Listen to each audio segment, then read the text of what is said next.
नमस्कार। स्वागत है आपका हमारे इस नए कार्यक्रम ऐसा जहां पर जिंदगी को जीने का तरीका बताया जाएगा। मैं हूं वर्षा सिंह और बहुत समय से मीडिया से जुड़े हुए हैं, आकाशवाणी से जुड़े हुए हैं, जिंदगी को बड़े करीब से देखा है। बहुत सारे सभ्य, सम्राट और बुद्धिजीवी लोगों से मुलाकात हुई है और सबका सार हमने अपने अंदर गर्भित कर लिया है। और आज हमारे साथ विजेंद्र जी भी हैं और ये भी मीडिया लाइन से जुड़े हुए हैं और लाइफ कोच हैं। आयुर्वेद के बारे में बहुत अच्छे से इनको नॉलेज है। चिकित्सा करते हैं। कुंडली, जन्मपत्री, जीवन में परेशानियां या समस्याएं क्यों है, सबका इलाज इनके पास है। तो इनके साथ आज हम जुड़ने वाले हैं और जिंदगी की जो छोटी छोटी समस्याएं होती है ना, जो एक दिन बहुत बड़ा रूप ले लेती हैं, क्योंकि हम इग्नोर करते जाते हैं। रोबोट बन गए हैं, मशीन बन गए हैं, घर से काम, काम से घर, सोशल मीडिया, फेसबुक, इंस्टा, इसके अलावा शायद सोशल लाइफ खत्म हो गई और इसी वजह से हम अकेले हो गए। सबके रहते, पूरी दुनिया से जुड़े होने के बाद भी हम अकेले रह गए।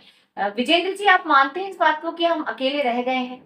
नमस्ते मैम। नमस्ते दर्शकों। मैं इस चीज़ को बिल्कुल मानता हूँ कि लोग अकेले रह गए हैं और आज इस पूरी भरी दुनिया में कोई भी ये नहीं कह सकता कि मेरे पास कोई मेरा खुद का कोई ऐसा इंसान है जिससे मैं अपने दिल की बातें कह सकूँ। जी, तो जिस पे मैं ट्रस्ट कर सकूं, भरोसा कर सकूं। बिल्कुल। और यहाँ पे मैं भी थोड़ा सा अपनी बात कहना चाहूंगी कि ऐसा क्यों हो रहा है।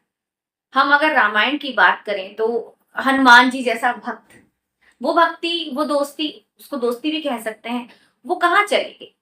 कहीं ना कोई कमी तो है। तो इस कमी के बारे में क्या कहेंगे कि ऐसा क्यों नहीं मिलता रिश्तों में आजकल? आज होता क्या है मैम कि आज हर कोई अधूरा हो गया है। हम्म, अगर ना तो वो पूरा ज्ञानी है, ना पूरा मूर्ख है, वो बीच का बीच आके अटक गया है। अब वो एक ऐसा वायरस बन गया है कि जहां भी जाता है वहां माहौल ही खराब होता है, उससे कुछ अच्छा नहीं हो रहा। आज का इंसान ना तो पूर्णतः व्यावसायिक बन पाया है, ना पूर्णतः भावुक बन पा रहा है, इसलिए ऐसा हो रहा है।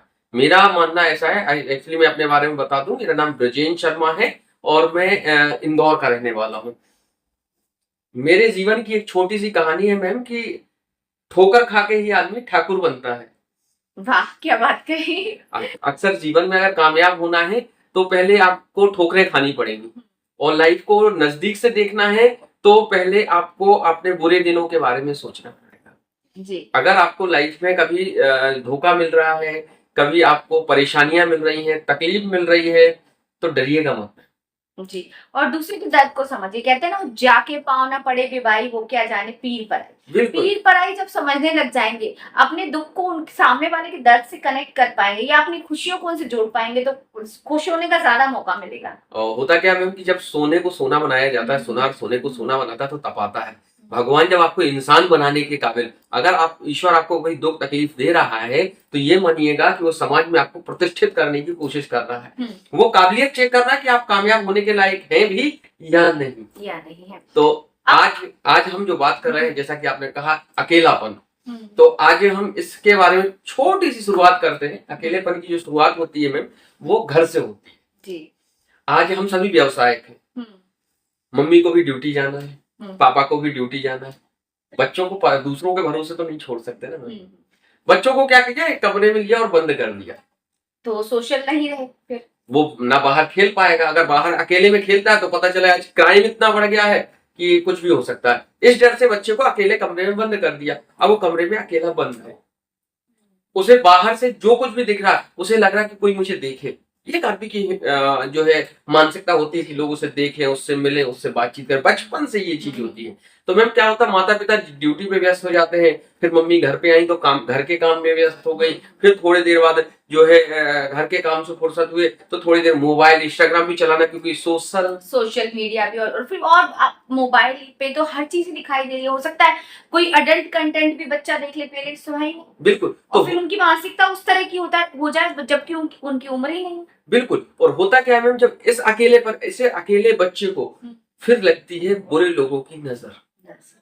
वो क्या, फिर उसे जो मिलता है उसे अपना सा लगता है और फिर बुरे लोग उसे अपनी ओर ढालने की कोशिश करते हैं। क्योंकि गोस्वामी तुलसीदास जी ने रामायण में लिखा है, अब मुहिभा भरोसे हनुमंता, विनि हरि कृपा मिलई नहीं शंता। सुंदरकांड का एक बहुत अच्छी चौपाई है ये, कि हनुमान जी से सुग्रीव जी विभीषण जी कहते हैं कि भगवान की कृपा से ही अच्छे लोग मिला करते हैं और बुरे लोग तो दरवाजे पे ही खड़े रहते हैं।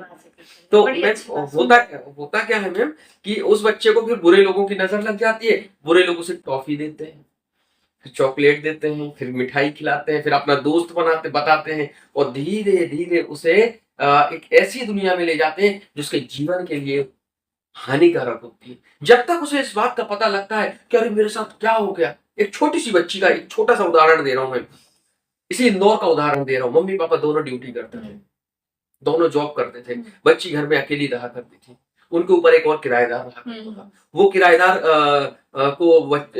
की जो सुंदरता थी, क्योंकि माता पिता के ही गुण आते हैं बच्चों में, तो उसके अंदर खूबसूरत भी थी। बच्ची की एज रही होगी 7 से 8 साल, 5वीं से 7वीं 8वीं के समथिंग पढ़ रही होगी, 5वीं के आसपास की होगी बच्ची।